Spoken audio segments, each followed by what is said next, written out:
Hello student, आज के इस वीडियो के अंदर हम 11th क्लास से अपनी property of bulk matter unit running में थी, उसी से हम एक टॉपिक लेके चल रहे हैं, stress strain relationship in a wire. इससे पीछे आपने हुक्स लॉ पढ़ा था, तो उसके अंदर जो हम स्ट्रेस और स्ट्रेन के बीच में ग्राफ बनाते हैं वो विद इन इलास्टिक लिमिट के अंदर था। ठीक है, अब हम जब तक वायर आपकी ब्रेक नहीं करेगी तब तक हम उसका ग्राफ कहां तक ऑब्टेन होगा, वो ग्राफ है हमारे पास स्ट्रेस स्ट्रेन रिलेशनशिप। ठीक है, कंप्लीटली। तो ये यहां पर हमारे पास एक वायर है, इस वायर के नीचे हमने हैंग कर रखा है, इसके अंदर हम वेट को इंक्रीज करेंगे कंटिन्यू लगातार। इधर ये स्केल है, स्केल के ऊपर आप लेंथ, इसकी इंक्रीजिंग लेंथ है वो नोट करेंगे, मतलब स्ट्रेन नोट करेंगे। इधर से जो भी लोड आप अप्लाई करते चले जाओगे वो आपका स्ट्रेस हो जाएगा। और स्ट्रेस और स्ट्रेन के बीच में जब तक वायर आपकी ब्रेक नहीं होती है तब तक हम एक ग्राफ डिनोट करेंगे। इसके अंदर जो रीडिंग आएगी उससे हम यहां पर एक ग्राफ बनाएंगे, और वो जो ग्राफ होगा वो आपके पास कुछ इस टाइप का होगा।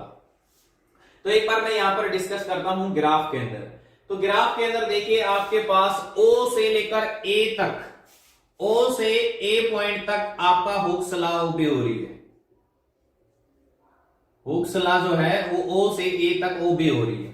ठीक है, मतलब जितना वेट रखा उसके बाद उसको रिमूव किया तो आपकी वायर उसी साइज के अंदर आपके पास रीगेन करने लग रही है, मतलब स्ट्रेस स्ट्रेन बराबर चलने लग रहे हैं आपके पास।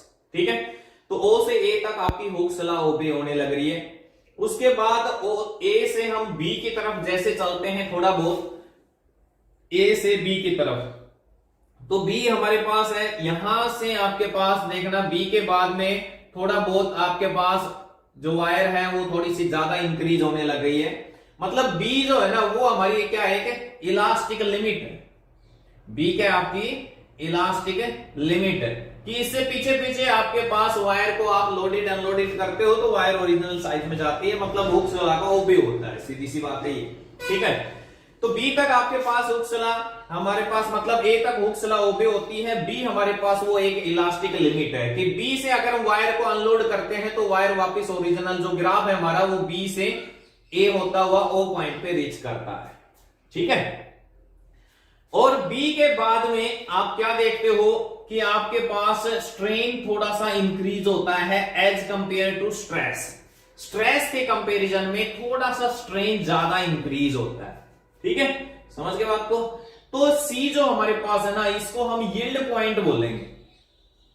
C को हम क्या बोलेंगे यहां पर, यील्ड पॉइंट। ठीक है, क्योंकि यहां पर आपके पास क्या है ना, B से C जब चलते हैं तो स्ट्रेन थोड़ा सा ज्यादा इंक्रीज होता है, स्ट्रेस थोड़ा सा कम होता है, मतलब प्लास्टिक डिफॉर्मेशन शुरू हो जाती है। हमने पिछले वीडियो में डिस्कस किया था, इलास्टिक होता है वापिस ओरिजिनल साइज के अंदर बॉडी लौट के आ जाए ना, वो होता है इलास्टिक। और प्लास्टिक में होता है ना वापिस ओरिजिनल साइज में नहीं आती है बॉडी, तो यहां पर आपके पास प्लास्टिक डिफॉर्मेशन शुरू हो जाती है। तो C से उसके बाद D तक आपके पास क्या होता है, स्ट्रेन ही इंक्रीज होता है, स्ट्रेस बिल्कुल नहीं होता है, सिर्फ स्ट्रेन इंक्रीज होता है C से D तक।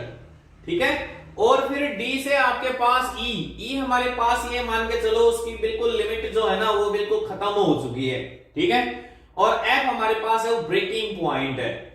F के ऊपर आपके पास जो वायर है वो आपकी बिल्कुल ब्रेक हो जाती है। ठीक है, ये आपके पास इसकी लिमिट हो गई यहां तक भाई, इसके बाद बिल्कुल भी एक्सेप्टेबल नहीं है, जरा भी वेट आपने प्लेस किया तो वायर वहीं पे ही ब्रेक हो जाती है। तो यहां पर वो जो वायर है वो बिल्कुल थिनर हो जाती है, बहुत ही पतली हो जाती है। ठीक है, तो वो वायर आपके पास अपनी लिमिट है ना वो बिल्कुल खत्म हो जाती है उसकी, और F के ऊपर वो वायर आपकी बिल्कुल ब्रेक हो जाती है। तो इस टाइप का ये कंप्लीट ग्राफ है आपके पास जब तक वायर आपकी ब्रेक नहीं होती। तो कंप्लीट जो ग्राफ हमें मिलता है स्ट्रेस और स्ट्रेन से वो इस टाइप का ग्राफ मिलता है। ठीक है, तो यहां पर जो आपके पास स्ट्रेस स्ट्रेन रिलेशनशिप से हमें क्या रिजल्ट मिलता है, जो हमें रिजल्ट मिलता है कि हम मटेरियल की क्लासिफिकेशन करते हैं। ठीक है, तो यहां पर हम 3 टाइप के मटेरियल एक बार डिस्कस करते हैं। सबसे पहले हमारे पास इसी के अंदर आता है डक्टाइल मटेरियल।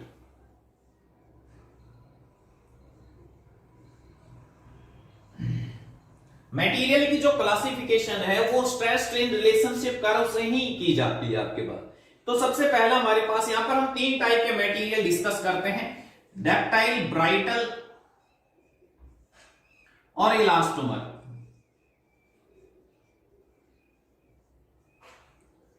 डक्टाइल मटेरियल कौन सा होता है? जिसकी एक लार्ज प्लास्टिक रेंज हो। ए मटेरियल विच है लार्ज प्लास्टिक रेंज, जिसके एक प्लास्टिक रेंज ज्यादा हो। जैसे मैंने यहां पर बताया था, यहां पर आपके पास ये देखिए, आपके पास B2C, यहां से मैंने बताया था C पॉइंट के ऊपर प्लास्टिक डिफॉर्मेशन शुरू हो जाती है। तो जिसकी एक प्लास्टिक रेंज लार्ज हो, उस मटेरियल को हम क्या कहेंगे? Ductile material. जैसे आयरन, कॉपर वगैरह है, इनकी लार्ज प्लास्टिक रेंज होती है। नेक्स्ट आता है ब्राइटल। ब्राइटल मटेरियल कौन सी होती है? जिसकी प्लास्टिक रेंज शॉर्ट हो, small plastic range, small plastic range. A material होती विच है स्मॉल प्लास्टिक रेंज, जिसकी एक स्मॉल प्लास्टिक रेंज होती है ना, जैसे ग्लास,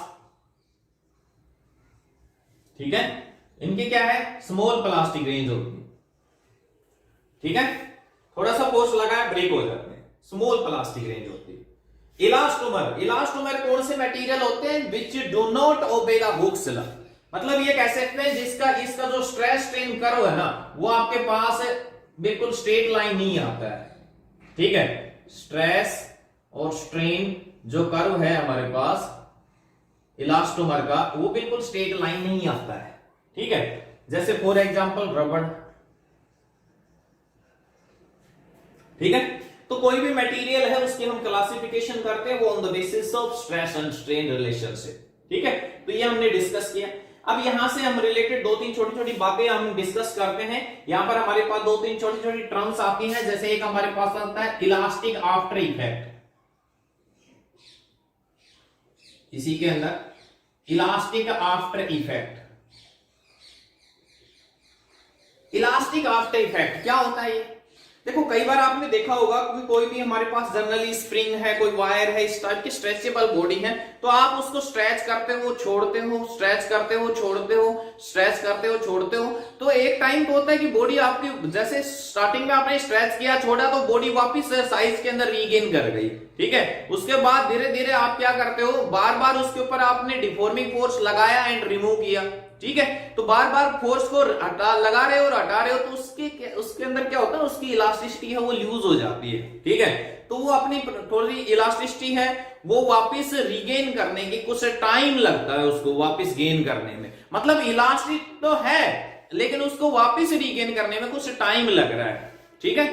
तो इलास्टिक आफ्टर इफेक्ट मतलब कुछ टाइम के बाद में वो इफेक्ट दिखाई दे, ठीक है। A temporary delay in regaining in original size, that is known as elastic after effect। कि एक टेम्परेरी डिले हो वापस, ठीक है, वो वापस तो आए लेकिन उसके अंदर क्या है ना, वापस आने में कुछ टाइम लगे, that is known as elastic after effect, ठीक है। इसी के अंदर एक छोटी सी टर्म आती है इलास्टिक फटिंग। इलास्टिक फटिंग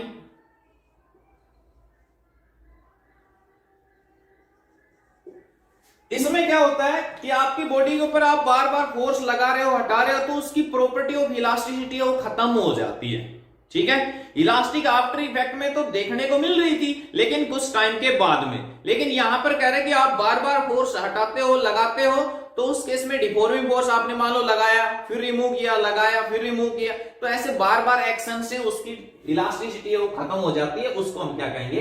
इलास्टिक फटिंग। अब इसी से रिलेटेड दो तीन वजह से आपने कई बार पूछ लिया जाता है कि इलास्टिसिटी किसमें यूज होती है, ठीक है, कहां यूज है इसके। तो देखिए जनरली आप कोई भी मशीनरी पार्ट्स होते हैं, ठीक है, कोई भी नट बोल्ट है उसको भी हम टाइट करते हैं, ठीक है, तो वो हम एक अंडर इलास्टिक लिमिट करते हैं। क्योंकि अगर आपने मान लो कोई छोटा सा पेज है आपके पास, दीवार में लगाया, आपने उसको स्क्रू ड्राइवर से ऐसे टाइट किया, लेकिन अगर आपने ज्यादा फोर्स लगाया तो उनकी जो बीच में जो गैप होता है, मतलब स्क्रू की जो चूड़ियां होती है ना, एक प्रकार से जो गैप होता है वो बिल्कुल खत्म हो जाता है, ठीक है, क्योंकि वो एक बियॉन्ड आपने इलास्टिक लिमिट से ज्यादा फोर्स लगा दिया तो उसकी इलास्टिसिटी खत्म हो गई, ठीक है। समझ गए बात को? एक क्रेन होती है जो हैवी लोड को उठाती है, अब उस क्रेन की जो रोप होती है, मेटालिक जो रोप उसमें यूज की जाती है, वो लोड के अकॉर्डिंग यूज की जाती है। अब मेरे को जितना लोड उठाना है उसी हिसाब से उसकी रोप का यूज किया जाएगा, तो वो सब इलास्टिसिटी के ऊपर बेस है आपके पास, ठीक है। हाइट ऑफ माउंटेन ले लीजिए, सॉलिड शाफ्ट आपके पास एक hollow shaft is more stronger than a solid shaft, तो ये इलास्टिसिटी आपके पास एप्लीकेशन है आपके पास इसकी, ठीक है। तो नेक्स्ट टॉपिक इसके अंदर हम एक लेके चल रहे हैं, इसी के अंदर elastic potential energy, elastic potential energy in A stretch wire, elastic potential energy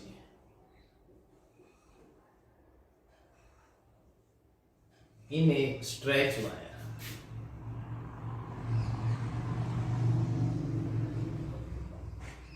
potential energy क्या होती है? पोजीशन की वजह से, ठीक है। ये हमारे पास जनरली एक वायर है, तो आप इसको स्ट्रेच करते हो, ठीक है। तो आप यहां पर जो वर्क करने लग रहे हो वो internal restoring force of particle के अगेंस्ट में कर रहे हो, ठीक है। और वो वर्क डन ही यहां पर इसके अंदर पोटेंशियल एनर्जी के रूप में स्टोर हो जाएगा। समझ में आई बात? क्लियर है? तो यहां पर आपने देखा कि स्टार्टिंग में हमारे पास मान लेते हैं कोई भी एक एल लेंथ की वायर है, ठीक है। आपने इसके ऊपर फोर्स लगाया, फिलहाल इसमें स्टार्टिंग में फोर्स है 0, ठीक है। अब उसके बाद मैंने एक एफ फोर्स इसके ऊपर अप्लाई किया, ठीक है। तो एवरेज फोर्स कितना हुआ? एवरेज फोर्स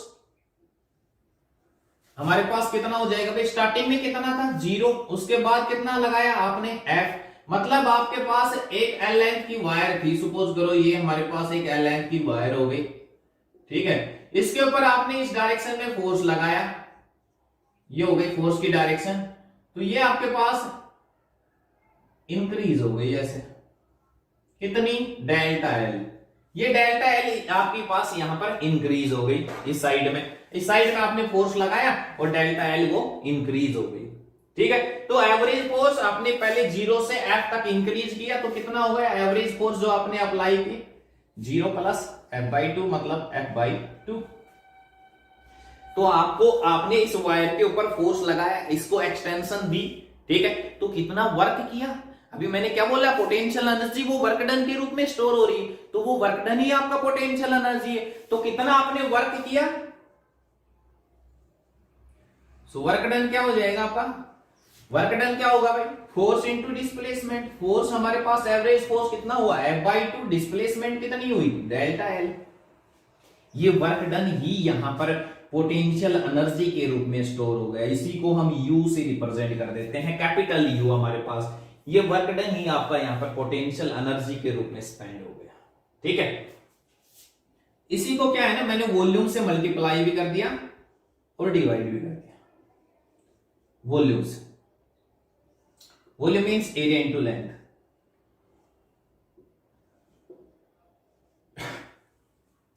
ठीक है। तो यहां से ये एनर्जी, अच्छा फोर्स अपॉन में एरिया, स्ट्रेस नहीं होता है, तो इसको हम ऐसे भी तो लिख सकते हैं, हाफ ऑफ स्ट्रेस, और ये क्या होगा हमारे पास? स्ट्रेन इनटू में वॉल्यूम, ठीक है। इस वॉल्यूम को इधर डिवाइड करें, एनर्जी पर यूनिट वॉल्यूम, इसको हम स्मॉल u से रिप्रेजेंट करें, एनर्जी डेंसिटी बोल देते हैं। तो एनर्जी डेंसिटी हमारे पास क्या आ गई? Half of stress into strain, ठीक है। समझ में आ गई बात? क्लियर है? तो ये होगी आपके पास energy density. You know that Young's modulus के टर्म में अगर हम लिखें तो यंग्स मॉडुलस क्या होता है आपके पास? नॉर्मल स्ट्रेस अपॉन में स्ट्रेन, ठीक है। स्ट्रेस यहां से क्या हो जाएगा? y इंटू में स्ट्रेन, मतलब एनर्जी डेंसिटी को आप यहां पर ऐसे भी लिख सकते हो, हाफ ऑफ स्ट्रेस की जगह हम क्या लिख सकते हैं? y इंटू में स्ट्रेन।